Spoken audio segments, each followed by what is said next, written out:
Hi guys, and welcome back to the next part in our video tutorial series for D2MS. Today we're going to be looking at the CC context, which is the fourth of our contexts to be going through, and this one obviously deals with Midi CCs. Midi CCs can really open up the kind of playability and the feel of using instruments with D2MS. We're also going to look at adding a new instrument, because I realised up to now we've always just been using Gadget, and by default, whenever you load up a fresh boot of D2MS, whatever's in device slot 1 will automatically be assigned as your input, and whatever's in device slot 2 will automatically be assigned as your output. But this is configurable within the parameters menu. So if we just go to edit and we scroll down to device setup, you'll see that port 1 has got my eDrumming black, which is my sort of translation from piezo through to MIDI. That's in 1. Port 2 would normally be your output. In my case, I just have that set as another virtual in for other purposes. Port 3 is my Bluetooth that goes out to my iPad, and port 4 has electron model cycles, which is the synth that we'll be using for today's tutorial. So by default, when you first connected that would be set to off. So in order to get that talking, we just need to basically go into there and scroll using encoder 3, and we can go through in, out, and both, basically in and out. So we're going to put that to out, and we're going to exit back through. We can also save presets, which is obviously presets. If we go down to presets, we can load an existing one, or we can save over an existing one, or we can go to a new slot and save a new new setup and give it a name and so on. So my all synth setup is the one that I kind of use for sort of most of my synth needs. So I'm just going to overwrite that with that change we've made, adding in model cycles. So anyway, back to the grid. So we'll see that obviously by default 1, 2, 3 and 4 are all lit, which is channels 1, 2, 3 and 4 within the machine's context. Now that I'm working with my model cycles, I actually need to change that to 11, 12, 13 and 14, because that's the channels that I have my own personal model cycles set up as. So by activating them, we've now got channel 1, channel 2, channel 3, channel 4. So that just kind of shows how you can kind of very quickly set up a new synth, and you can kind of keep all your different synths on different channels for organizational purposes. So 2 buttons that we need to talk about within the machines context are these 2 little send buttons here. So they kind of go in the same place as the audition and the advance that we have looked at before in the notes context. Now, within the machines context, you'll find that the first one on the left there, that is the notes send. Now by default that will always be set to on, because that handles sort of sending the notes to the output. There are instances where you might not want to send notes to the output, but you might still want that channel to be active. So things like sending trigs on that channel and so on. So we can potentially turn off the notes, so we can use trigs to another sort of input that's sending and receiving on that channel, but without actually adding any notes into the mix. But by default, we'll normally leave that on. And in this particular usage case, talking about the CC context, all we're going to do is on the button next to that, we have the CC send, and we're going to turn the CC send on. So what that's doing is that's now piping CC data, it's piping velocity data, shall I say, and track advanced data through to the CC context. So the CC context is to the right of our initial notes context. So far we've looked at the notes context, below that we've looked at the machine context, in the last video we looked at the trig context, and now, moving up and clockwise, we're looking at the CC context. So the grid is laid out kind of similar, but it serves some quite different purposes. So quickly, we'll go through those. So along the bottom, where in the notes context we have the piano, within the CC context, we actually have kind of a list of each one of the MIDI channels. So, sorry, I just need to quickly turn on my CC sends, my first 4 inputs, layer 1s.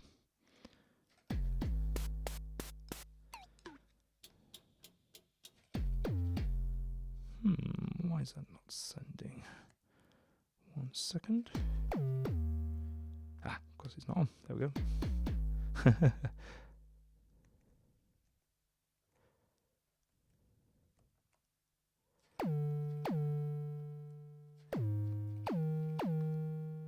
Right, sorry about that. Right, so as I was saying, so 11, channel 12, channel 13, channel 14. So they're the 4 that we're going to be dealing with today. At the top here, where we used to have our track lanes within the notes context, we've got our CC lanes, because again, by default, a CC can get stepped through values in the same way that every trigger forward will reveal a new note within the notes context. We can actually have it so that you've got a loop of up to 16 MIDI CCs that can be kind of ran through on a sort of one shot and advanced basis, or we can use velocity to kind of untie that and use velocity to kind of create quite sensitive and dynamic instruments. So basically, you've got 4 slots on the first page that can be assigned to any MIDI CC. Then the same again on the second page, same again on the third page, and the same again on the fourth page. So you've got 4 freely assignable pages of 4 CC numbers for every channel, and they're all discrete, so they can all be different CCs, because you might have different synths on different channels that have different CCs. So there's quite a lot of power when it comes to sort of choosing which CCs get sent to where and so on. So by default, we will actually be launching with some sort of preset CC maps that you'll be able to load in of common instruments like the electron boxes, electribes, some of the sort of Korg instruments and so on. So hopefully that'll kind of give a lot of people a quick way to get started with some MIDI CCs. For now, we're just going to use them model cycles, and obviously I've already programmed in the CC values that sort of conform to things that are interesting to play with on the model cycles. So I'm actually going to start with this instrument here, and I'm going to go into my second page, and one of the values here is my value 80, CC 80. I'm basically going to make a link and activate, because by default everything's deactivated until you manually activate it. I'm going to activate CC 80 for my channel there by holding it down and pressing into that note lane, that CC lane. So now that that's happened, we are basically, every time I advance, a CC value is being sent. And you can see on the non-screen what those CC values are that are being sent on that CC number. So basically, on this one, by default, everything comes in at kind of an ascending, evenly spaced CC increase from minimum to maximum. So from 0 going up through a value of 8, 16, 24, and so on. So what that's doing in this particular instrument is it's affecting the decay. So that's taken us all the way through to the highest value, back round, and then back to the smallest.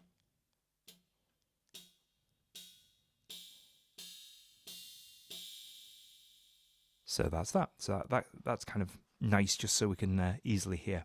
What I'll actually do also for that instrument is I will just make sure, because at the minute it was also kind of moving around with different pitches because it was reading across the grid in the notes, but I've just kind of made that a single note by holding down a step and pressing the step backwards to highlight just a single one. So now, oh, I did do it for the wrong channel.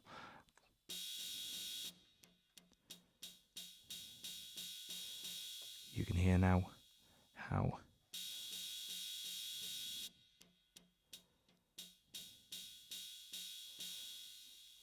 that can be moved through. So in some circumstances, you might want to kind of have an automated CC layer that's just going through different values. And just like we have note fills in the notes context, we have CC fills. In the CC context, we actually have quite a few more of them. It's all of this section here where it's kind of checkered kind of thing. And if you hold down them on the hint, you kind of get an idea of what's in there. So fill ascending is the default. If you wanted to have something that had the highest values at the lowest setting, you could do a reverse descending fill like that. You can have triangles where the most powerful range is in the center, or the opposite where it's kind of most sort of strong on the minimum and maximum values. You can have kind of a binary on and off where everything above sort of half values is on and everything below is off. It just depends, because some things like reverb, for instance, you might just want kind of two values, or you might kind of want something completely sort of random. You might want something that's all high or medium. There's a lot of different options. So we can have ones that kind of cycle through random values that are high, random values that are low, ons and offs, and so on. And similarly to the notes again, you can kind of play them back in lots of different ways. You can have them all going in a sort of straight direction round the loop, or you can have them going ping pong backwards and forwards. You can have them in a random direction, which is quite interesting. Particularly if we go back to fill ascending.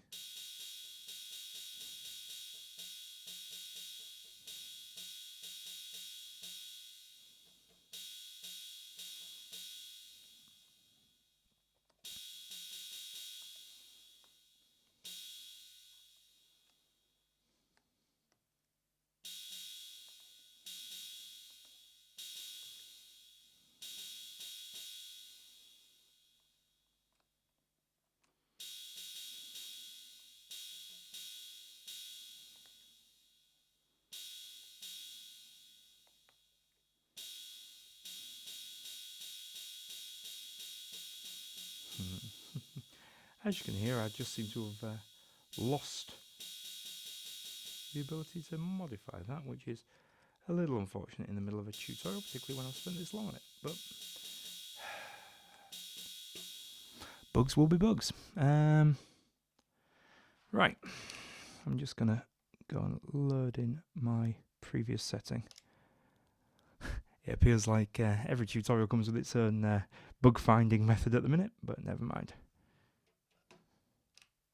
Hopefully. Right. Sorry about this, so I'll just have to go and do a little setup work again.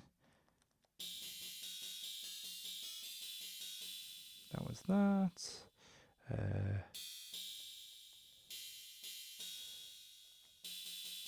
Get that so it's sending just to the same note. Let's put the Midi CC send on, so I suppose it's useful for a recap.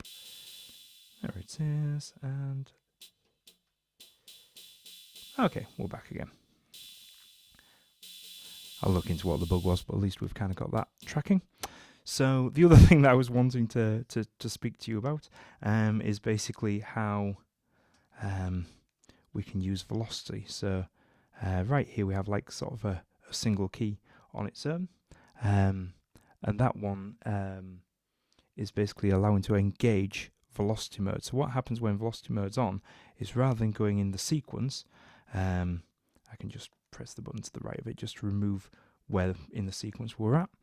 And now we get like kind of a second playhead, and what that's doing is it's measuring the incoming velocity, and it's dividing that up into whatever notes, sort of whatever steps are in the sequence. in order to use velocity to pick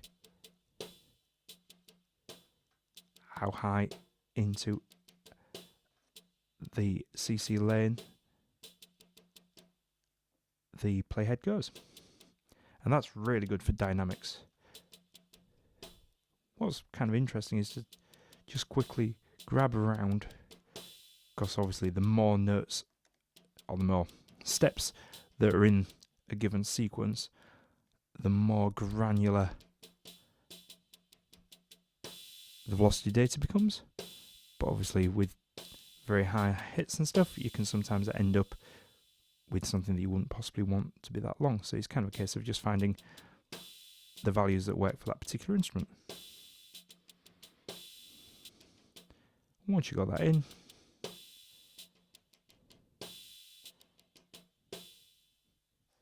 you can play that. So yeah, so that's that one. I might just add a second Midi CC to the same thing. So let's try.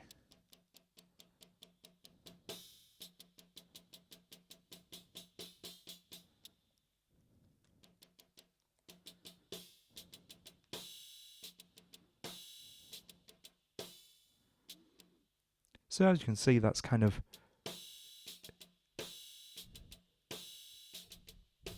giving us some real variation based on playback. And if I now expand out our MIDI note to maybe 4 or so, that's just also going to give us a little bit of variety, because it's just picking different notes, and we might want to just randomize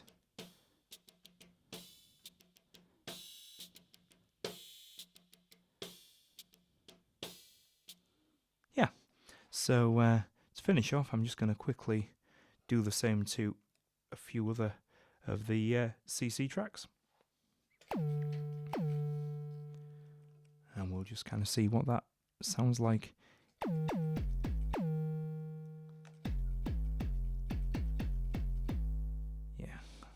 Turn that one.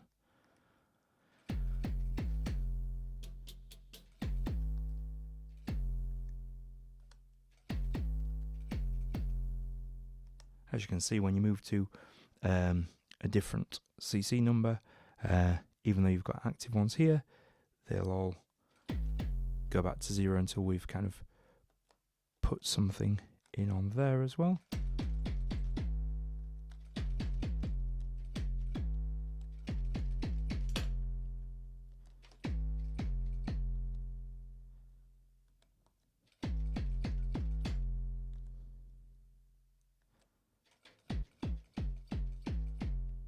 That's quite a nice one too. So small velocities are creating quite a snappy kick, whereas a large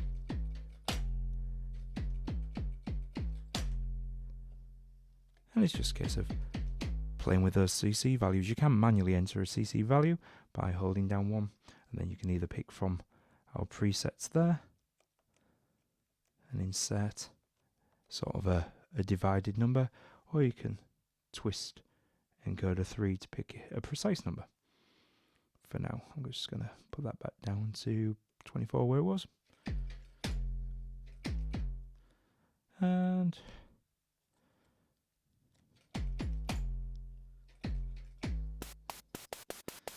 same here. Go to input 2.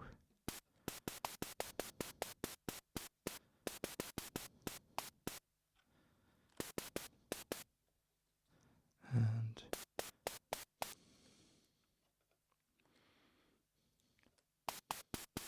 put on Midi CCs on. And I'm going to select that's a delay send. So for that one, for instance, maybe I only want sort of an on and an off. So here we go. That's an off and an on.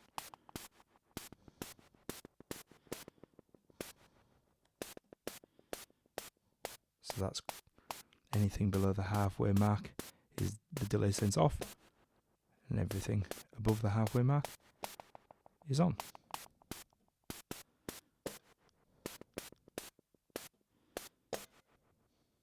So that's kind of an interesting one. So again, you don't necessarily need to have like loads of presets flying loads of CCs flying around for every preset. It's just useful to have a few select ones.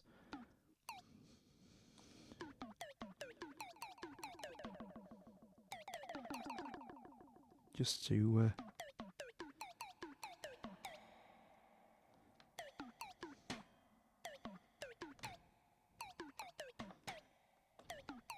there we go. So now we'll just finish with a quick kind of example of what that sounds like.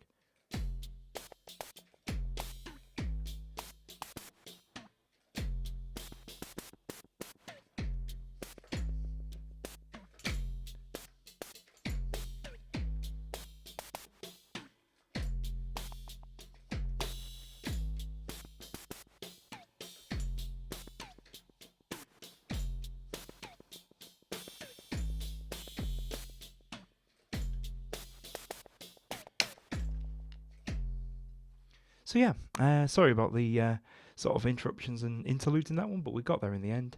And thank you very much for watching. See you later.